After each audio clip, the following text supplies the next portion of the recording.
tipos hay. A ver, uno es, en las relaciones con las organizaciones a la izquierda del PC y de la Juventud Comunista, pues hay una competitividad, que además nosotros la vivimos, ese es el recuerdo que yo tengo. La Joven Guardia Roja era una organización muy potente, muy fuerte, teniendo en cuenta además que la Juventud Comunista, la UJC, ha vivido dos procesos en 2 años muy importantes. Uno es que en el año 76 es detenida toda su dirección y torturada, siendo ministro del Interior, Manuel Fraga. Domenech Martínez, Víctor Viñuales, Ángeles Zama, la dirección, habían venido a Madrid, había una reunión de coordinación estatal, son detenidos en la calle Echegaray, que era donde estaba la sede clandestina, llevados a la DGS y torturados. Y otro hecho es que en la y el otro hecho, que es el que tiene que ver mucho con la Joven Guardia Roja como competidora, es que cuando se constituye la estructura estatal de la dirección, mientras nosotros tenemos de secretario general a un dirigente gay, la Joven Guardia Roja tiene a Pina López Gay, cuyas relaciones con Juan Luis Cebrián eran conocidas, y donde toda la estrategia del país es la promoción de la Joven Guardia Roja en su estrategia de crear el Partido Radical a lo Panela. Eso, por ejemplo, se refleja muy bien cuando la Juventud Comunista, que en esos momentos está 68ista para entendernos y pide la legalización del porro, pretende buscar el enfrentamiento entre el PC y la UJC. Eso, digo, que es una cuestión que nosotros vivimos, ¿no? Y luego, en relación con la violencia, yo, claro, eso no lo vivo, ¿no? Digo, como militante. Ahora, la sobreactuación que puede hacer el PC en relación con todo lo que tenga que ver con la lucha armada, cuando está en plena estrategia del Pacto por la Libertad, de la estrategia eurocomunista, de una vía pacífica, no violenta, democrática, pluralista, independiente, al socialismo, lógicamente. Y sí recuerdo una cosa que luego lo vivíamos orgullosos, entre comillas, que la política a la izquierda del PC era la del PC 8 meses después. Es decir, el PT y la ORT, grandes competidores, porque la Liga y el MC no son, en esos términos, competidores reales respecto del PC, van a pedir el sí a la Constitución en 1978. Cuando 6 meses atrás nos habrían llamado al PC pues traidores, entregados, vendidos. Yo, el primer socialista que conocí, que decía que era del PSOE, lo conocí en la cárcel en el año 75 y era un infiltrado militant.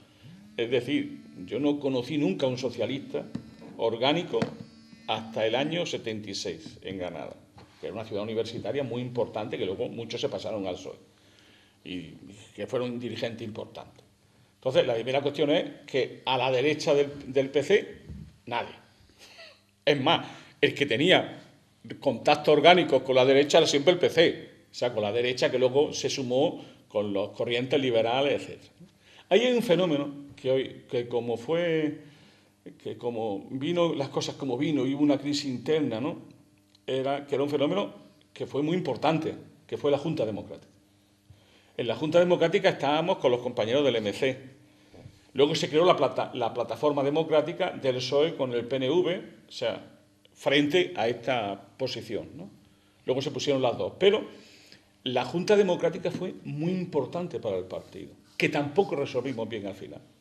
Era que centenares de profesionales liberales y de universitarios de mucho renombre fueron miembros fundadores de la Junta Democrática y que nos llevó a una alianza con sectores intelectuales y profesionales muy tupida en toda España.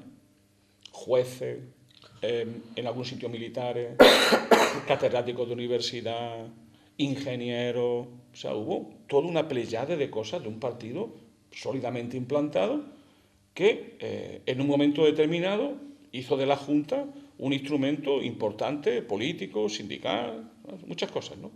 Entonces, ¿qué quiero decir con eso? Que competíamos con la extrema izquierda, lo que llamamos nosotros la extrema izquierda. Pero no nos engañemos, la extrema izquierda era básicamente universitaria, menos en algunas partes del Estado, que era lo que luego fue el PT y la ORT. Lo demás era, el MC era muy significativo en Euskadi, siempre lo fue, pues que era una decisión de ETA. Las preocupaciones del PC de aquella época que yo recuerde era básicamente su relación con ETA. Esa era una gran preocupación. Eso ya, lo que él vio ya fue muy diferente, pero el partido siempre tuvo relaciones muy, como diría yo, no diré estrechas, pero sí relaciones de mucha complicidad en algún momento con ETA político-militar y con ETA militar, que se acrecentaron después del juicio de Burgos. Se hicieron mucho más frondosas, hasta el punto que cuadros importantes de ETA vinieron al PC, como Charlie. Y Roberto Y Lerchuli. que eran dirigentes de ETA. Eran cuadros de ETA, o sea, el partido tuvo hacia ellos una cierta proclividad. Con los otros sectores, como decía él, eran 6 meses después. Lo que pasa es que antes yo decía que la plataforma, el ideario y la estrategia del PC ya no se casaba, no se casaba con la realidad del país, los de estos sectores era las cosas que decía la ORT y el PT era la traducción literal de Mao Zedong y su estructura de clase a la estructura de clase española. O sea, no quiero, tú me decías, yo no quiero tener un tono insultante, es que era las mismas, era la traducción casi literal de la estructura de clase china a la política española sin grandes traducciones, ¿no? Y yo creo que eso pesó mucho. ¿Y qué pasó al final? Al final fue que este cambio brusco de política del partido también se da, como tú decías, en una cierta atmósfera, ¿no? Cuento, las Navidades del 75, eso nos lo cuenta a nosotros la dirección del PC, está Carrillo prácticamente celebrando las Navidades y tocando a la puerta. Nicolás Franco y Pascual de Povil, el sobrino de Franco, el hijo de Nicolás Franco, está hablando con Santiago, dándole un mensaje del rey.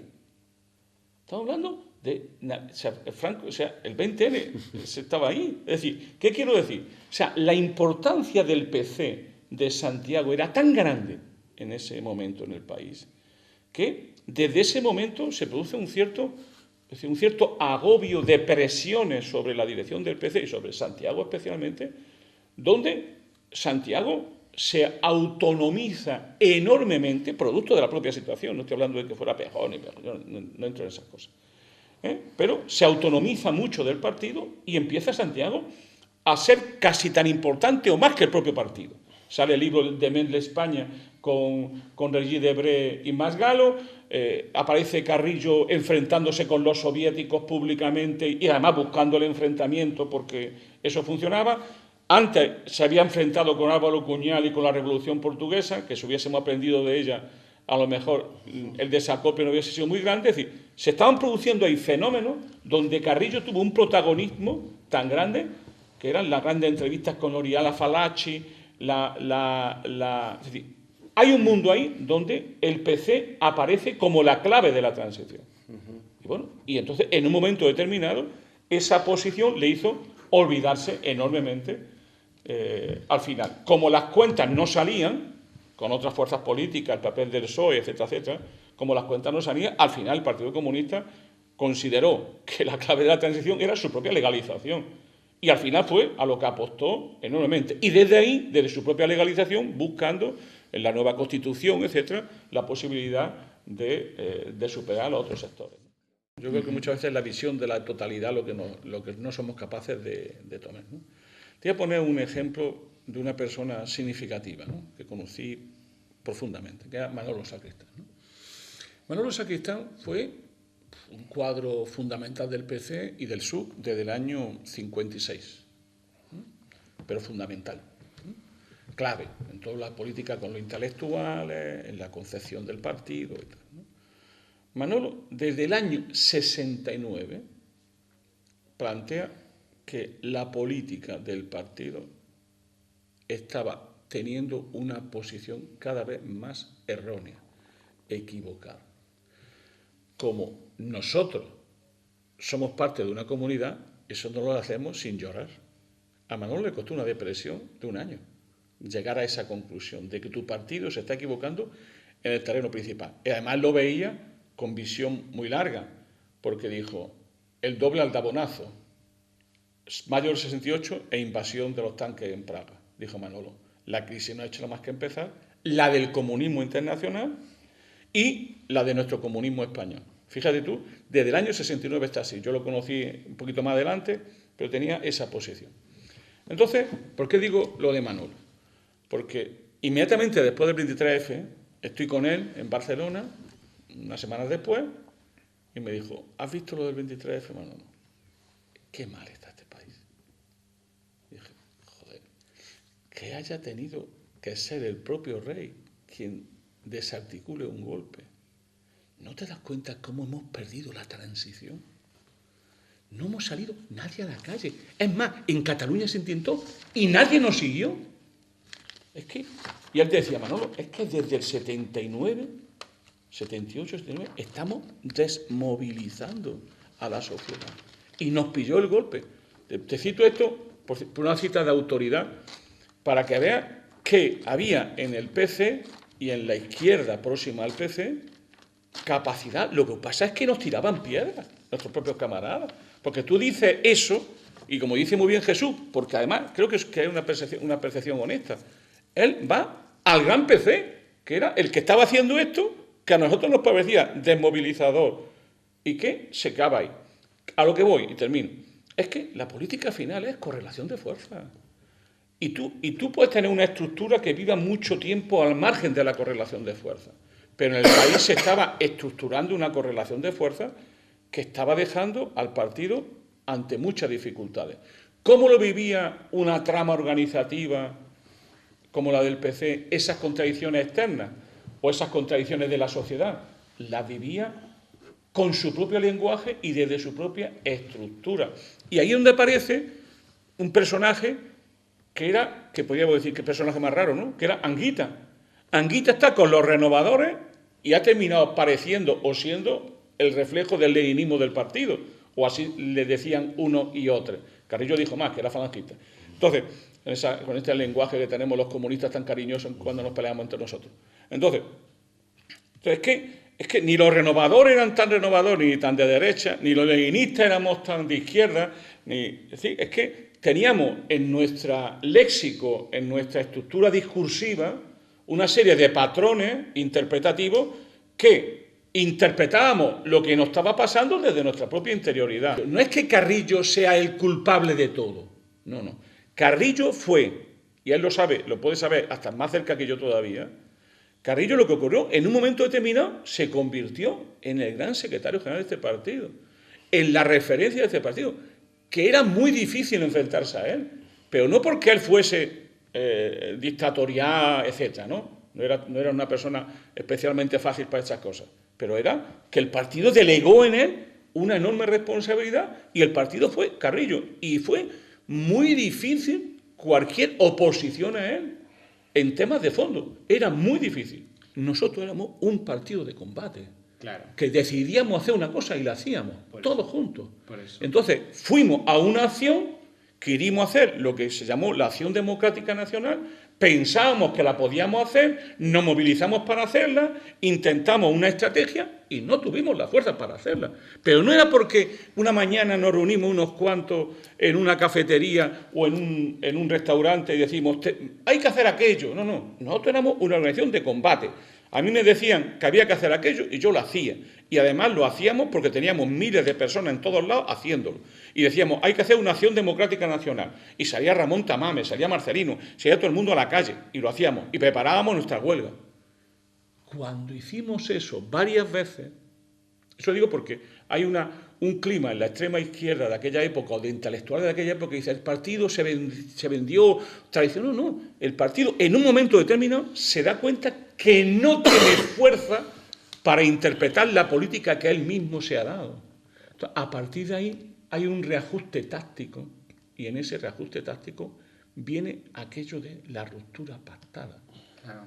Pero la ruptura pactada no llega porque Santiago Carrillo era traidor y porque traicionó al proletariado, no. Santiago Carrillo se da cuenta, por lo que me dijo a mí un dirigente muy importante de la época, ¿Y si Claudín llevaba razón? Porque es lo que dijo Claudín siempre. Así no vamos a hacer nada. Estáis sacrificando militantes, estáis sacrificando estructuras, venga huelga general política, venga huelga general política, no hacemos nada, lo que tenemos es que hacer una estrategia más lenta, más sistemática y de acuerdos con los sectores, pero era muy difícil hacer una ruptura democrática con el protagonismo de las masas y en alianza con la burguesía. Decía que un partido muy grande ya y muy fuerte y teníamos mucho protagonismo popular. Ya no éramos un partido estrictamente militar, clandestino. Éramos una fuerza que habíamos ganado al sindicalismo vertical, que teníamos la UTT, que teníamos comisiones, que teníamos estructuras, que teníamos amplísimas alianzas sociales, que teníamos la Junta Democrática. Ya no era una decisión que pudiéramos resolver en un comité ejecutivo del partido, en un secretariado. Ya hubo que hacerlo. Y la entronización del cambio de línea, que como siempre fue más táctica que estratégica, fue el famoso pleno del Comité Central, donde el PC saca todas las joyas de la corona, donde aparece Pilar Bravo, Ramón Tamames, los banderas rojas, aparece Marcelino, toda la dirección de Comisión Obrera entera, lo que fue el proceso del 2000. Todo eso aparece ahí y Carrillo dice, ruptura pactada. Y a partir de ahí, el Partido Comunista se dedica básicamente a preparar esa actividad, a reorganizarse y a salir a la clandestinidad. Ahora bien, ahí se acaba un elemento fundamental. No solamente ahí, sino que luego eso fue continuado. Se acaba el momento de la movilización popular sistemática para imponer en la calle una mejor correlación de fuerzas en los pactos que estaban dando. Ahí ya aparece, en términos de Pasolini, el palacio domina a la calle. Y a partir de ahí se va haciendo. Pero eso yo lo interpreto como que había distintas opciones. No digo que la opción que al final decidió el PC fuese la más justa, no digo eso. No. Lo que digo es que lo intentamos hasta un momento y no tuvimos fuerza porque éramos una organización capaz de decir esto lo vamos a hacer y lo hacemos. Lo que pasa es que no teníamos fuerza. La única organización que era capaz de hacer eso en aquel tiempo era esta. O sea, es la única. Yo he venido a Madrid en el año 81 a estudiar, pero en realidad a la dirección de la Juventud Comunista, al Comité Ejecutivo de la UJC. El comité deliberado. Sí. Y yo vivo una experiencia muy bonita, pero también tal, que es que yo me voy a Murcia a reconstruir la Juventud Comunista, porque la Juventud Comunista se ha quedado, en el año 81 se han incorporado los CJC, a la organización juvenil del PCP, y la organización de la Juventud Comunista de la región Murcia se ha quedado sin ningún militante. Entonces a mí me vengo a Murcia, solo hay un contacto, que es Javier Alcázar, que es un militante que viene de la Joven Guardia Roja y que luego va a ser un dirigente del PC y de comisiones obreras en la región murciana, y con ese contacto reconstruir la Juventud Comunista en la región de Murcia. De ahí salen todos, Joaquín Dólera, el actual diputado Antonio Pujante. Hicimos una cosa muy Boy Scout, que es que nos fuimos a la Sierra de la Pila, en plan experiencia guevarista, a vivir una experiencia, y cuando bajamos de la Sierra se afiliaron todos a la Juventud Comunista. No sabemos todavía si fue por el sufrimiento que pasamos subiendo a la Sierra de la Pila y la camaradería que aquello generó, porque nos confundimos de albergue. O sea, teníamos unas llaves de un albergue y aparecimos en otro albergue de la montaña del que no teníamos llaves y tuvimos que hacer una cierta acción directa para poder pernoctar bajo techo y no bajo el cielo de las estrellas. Y vivo la campaña electoral del año 82 y mi primer voto, porque yo no he podido votar antes, porque yo no tengo 18 años en el 79 y tengo que votar en el 82. Y pues la cosecha amarga del 82 para mí va a ser una derrota vivida injustamente, que rápidamente comienza el debate de tengo que volver luego a Madrid, y comienza el debate de la dimisión de Santiago, la elección de Gerardo Iglesias, y comienza todo un... En ese proceso hay dos momentos, dos formulaciones teóricas muy importantes. Una es la normalización de la discrepancia el intento porque en el PC se normalice el debate interno, porque hay una consciencia de que las depuraciones a derecha, bueno, depuraciones no en la vieja cultura física, sino las expulsiones. Exclusión y autoexclusión. Y autoexclusiones, que eso va a ser después. A Santiago nunca se le expulsó, sino que se autoexcluyó por ponerse fuera de la disciplina del Comité Central, ¿no? Mientras que cuando él era secretario general se expulsó del Comité Central y de la dirección, ¿no? Eso de normalizar la discrepancia en un intento de recuperar y, de hecho, de llamar a la vuelta de muchos de los cuadros profesionales que habían sido expulsados, tanto a derecha como a izquierda, en las etimologías estas, ¿no? Y, de hecho, vuelve Cristina Almeida, a la que luego va a ser expulsada en el año 97. Bueno, separada del órgano de dirección, ¿no? Y yo creo que es la persona que ha vivido dos veces, como las parejas, lo del matrimonio, la separación y volverse a juntar y volverse a separar, ¿no? Digo como persona, porque ella era concejala cuando la crisis de los renovadores, ¿no? Normalizar la discrepancia, y se empieza a formular lo de la política de convergencia social y política de la izquierda. Y eso yo sí que lo empiezo a vivir de otra manera, es decir, de otra manera. Esa formulación estratégica de una política de convergencia social y política, porque ahí va a haber un debate sobre cuáles son los embriones de esa política, si convocatoria por Andalucía, si un libro que elabora Nicolás Sartori sobre alternativa económica en esos años, el tema de iniciativa per Catalunya, que va a ser un poco posterior. Hay un debate sobre quiénes son los padres, entre comillas, Pero fue la OTAN, ¿no? Es la OTAN, es la experiencia de la OTAN. Pero no, a lo que voy es que yo sí que vivo ya ese proceso que va a dar lugar luego a la creación de Izquierda Unida en el 86, ¿vale? Que hay como dos almas dentro de la adhesión a esa política. O sea, hay por un lado, lo de la normalización para la discrepancia es una manera de ajustar las cuentas con el liderazgo de Santiago Carrillo. Porque además es posible ajustar las cuentas con el liderazgo de Santiago Carrillo porque todos sus contemporáneos, por primera vez, le abandonan. Es decir, los Irene Falcón, los Simón Sánchez Montero, van a apoyar al nuevo líder frente al viejo líder. Y lo de la convergencia social y política de la izquierda, digo, dos almas. Una, que vivimos eso, yo creo, como que la estructura social del país ha cambiado, el mundo global en el que estamos viviendo, etcétera, etcétera, y que hay que ir a una nueva formación política de carácter postcomunista que supera la tradición, que integra la tradición comunista, pero la supere, y quienes concibieron esa política de convergencia social y política como una táctica, como una operación para pasar el mal trago, más portuguesa a la alianza que hacía el PCP portugués, ¿no? De mantener el PC portugués y luego una fórmula electoral que permita que en los pueblos no nos peguen, sino que sea presentable, ¿no? Yo así es como luego eso lo vamos a vivir. Y son los momentos de la movilización de la OTAN, donde el PC, por primera vez, y eso sí que fue una experiencia para nosotros como Juventud Comunista, comienza a haber unas relaciones mejores a la izquierda, y eso es la experiencia de la CEOP, de la Coordinadora Estatal de Organizaciones Pacifistas, donde el PC ha impulsado la plataforma cívica por el referéndum de la OTAN, pero al mismo tiempo, a través de la Juventud Comunista, que empezamos a estar en las experiencias del MOC, la objeción de conciencia, estamos participando en los comités también anti-OTAN y en la Coordinadora Estatal de Organizaciones Pacifistas, donde están las dos corrientes, ¿no?